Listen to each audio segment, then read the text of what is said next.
என் இனிய உலகத்தமிழ் மக்களே, தாய்மார்களே, பெரியோர்களே, சிறார்களே, என் அருமைச் சீடர்களே, யோக நண்பர்களே, யோக விரும்பிகளே, உங்கள் அனைவருக்கும் என் இனிய காலை வணக்கம். கலைஞர் தொலைக்காட்சி நிகழ்ச்சியில் நலமுடன் வாழ என்னும் பிரிவில் யோகாசனத்திற்கு அதிக முக்கியத்துவம் தந்திருப்பதை நீங்கள் அறிவீர்கள். ஏன் அதிகாலை வேளையில் செய்ய வேண்டும்? காலையில் எழுந்தது காலை கடன்களை முடித்துவிட்டு குளிப்பது என்பது ஒரு முக்கியமான நிகழ்ச்சி.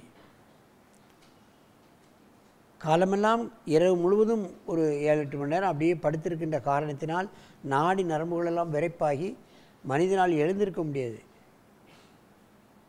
தூக்கம்தான் வரும்.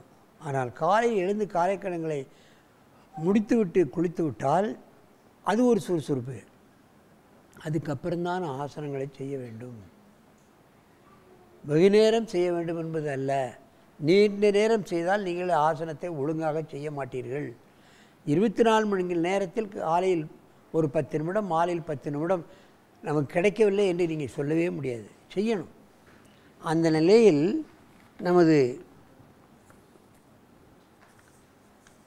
அரங்கிற்கு எஸ்பிஎஸ்சி விவேகானந்தா வித்யாலயம் முடிச்சூர் காஞ்சிபுரம் மாவட்டத்திலிருந்து அங்கே அந்த பள்ளியின் செயலாளர் மீனாட்சி சுந்தரம், முதல்வர் அமுதவல்லி அவர்கள் அத்தனை குழந்தைகளுக்கும் யோகாசனம் கண்டிப்பாக செய்ய வேண்டும்.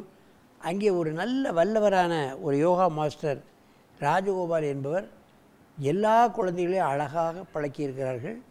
அதிலே 2 மாணவர்கள் இங்கே வந்திருக்கிறார்கள்.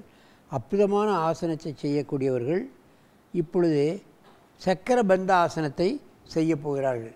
என் அருமை மாணவர்களே, நீங்கள் பத்மாசனத்தை கலைத்துவிட்டு சக்கரபந்த ஆசனத்தை செய்யுங்கள் பார்க்கலாம்.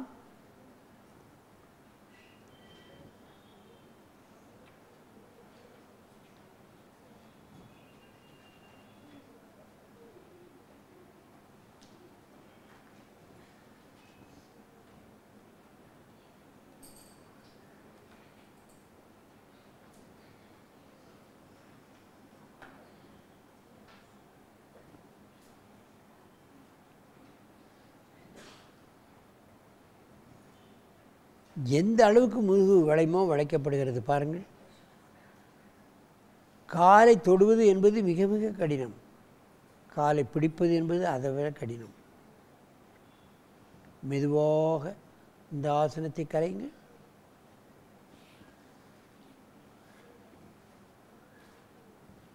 முதுகெலும்பு முழுமையாக வளைக்கப்படுகிறது, கழுத்தெலும்பு வளைக்கப்படுகிறது.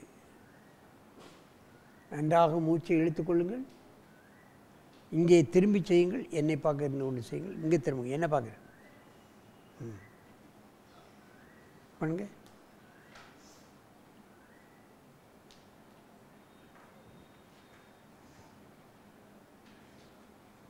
எந்த அளவுக்கு தலை முதுகு வளைக்கப்படுகிறது என்பதை நீங்கள் பார்க்க வேண்டும்.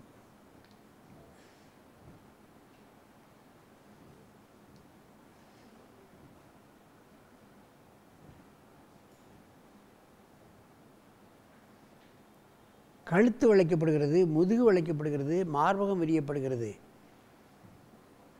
மெதுவாக இந்த ஆசனத்தை கலைங்கள். நீண்ட மூச்சு வாங்கிக் கொள்ளுங்கள். மூச்சு இழுத்துக் கொள்ளுங்கள். ஒருவருக்கொருவர் நேராக பார்த்து இந்த ஆசனத்தை செய்ய வேண்டும். நன்றாக மூச்சை இழுத்துக் கொள்ளுங்கள். சற்று காலை அகலமாக வைத்துக்கொண்டு செய்யுங்கள். சக்கரபத்மாசனம்.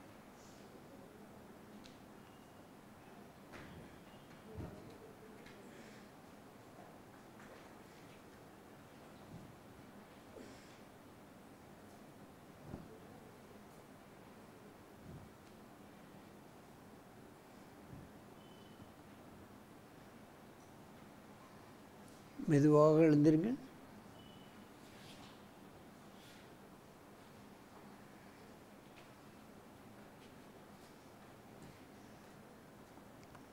அப்படியே அங்கே பார்க்க திரும்ப.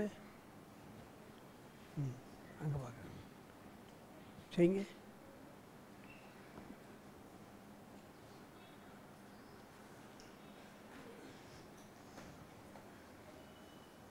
சக்கரபந்த ஆசனம். முழுமையாக முதுகு வளைக்கப்படுகிறது. தைராய்டு கிளாண்ட்ஸ், தலை நன்றாக வளைக்கப்படுகிறது. அதைத்தான் நாம் கவனத்தில் கொள்ள வேண்டும். மெதுவாக எழுந்திருங்கள். மெதுவாக, அவசரப்படாமல் மெதுவாக எழுந்திருக்கலாம். கொஞ்சம் மூச்சு பிடித்து அப்படி தூக்கணும். நேராக வந்து பத்மாசனத்தில் அமருங்கள். என் அருமை பெரியவர்களே, தாய்மார்களே, இதை பார்த்து கொண்டிருக்கும் பள்ளி தாளாளர்களே, தலைமை ஆசிரியர் அவர்களே, யோக நிபுணர்களே, எல்லா பள்ளியிலும் இது போன்று எல்லா மாணவர்களுக்கும், ஏன் பாலர் பள்ளியிலிருந்து இன்ஜினியரிங் காலேஜ் எம்பிபிஎஸ் படிக்கின்ற மாணவர்கள் அத்தனை பேர்களுக்கும் யோகாசனம் முக்கியம். நீங்கள் ஆரோக்கியமாக இருந்தால்தான் நீங்கள் வாழ்க்கையில் வெற்றி பெற முடியும். அதில் உங்கள் வேலையை சரியாக கவனிக்க முடியும். யோகாசனம் எனக்கு தெரியும் என்று நீங்கள் உங்களுடைய இன்டர்வியூவில் சொன்னாலே உடனே அவர்கள் தேர்ந்தெடுக்கப்படுகிறார்கள் என்பதுதான் உண்மை. இன்றைக்கு வெளிநாட்டில் எல்லாம் ஏன் யோகாசனத்தை எங்கள் கற்றுக் கொடுக்க எல்லா மாணவர்களுக்கும் கற்றுக் கொடுக்கிறார்கள் என்று கேட்டால், பள்ளியிலே 100க்கு 100 மாணவர்கள் வெற்றி பெற்று விடுகிறார்கள். வேலை செய்வருடைய செயல்திறன் அதிகமாக இருக்கின்றது. அங்கே யோகாசனம் செய்யக்கூடிய தொழிலாளர்கள் லீவு போடுவதில்லை. அங்கே ப்ரொடக்ஷன் 1/3 கூடியிருக்கிறது என்றெல்லாம் வெளிநாட்டில் உள்ள கம்பெனிகள் புள்ளி விவரங்களை வைத்திருக்கிறார்கள். அந்த அளவுக்கு யோகாசனத்தை வெளிநாட்டினர்கள் விரும்புகிறார்கள். நமது நாட்டில் உள்ள யோக நிபுணர்கள் எல்லாம் இன்று வெளிநாட்டில் இருந்து கொண்டிருக்கின்றார்கள்.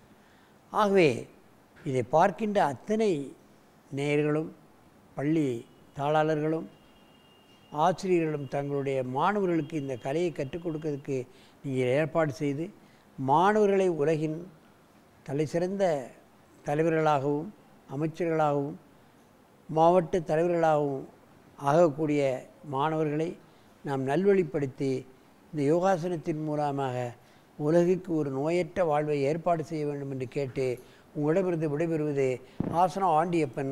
வணக்கம்.